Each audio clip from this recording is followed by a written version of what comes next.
British పాలన తలదల్లేలా ప్రజలను చంపుక తింటుందండి.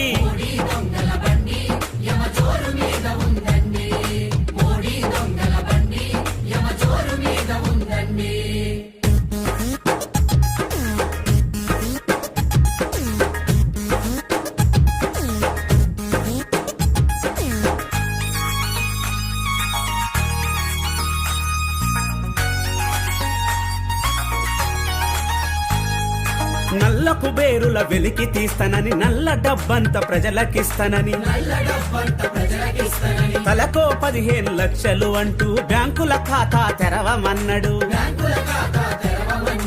అబద్ధాలతో కీటం ఎక్కి ప్రజల జేబుకే చిల్లులు పెట్టి,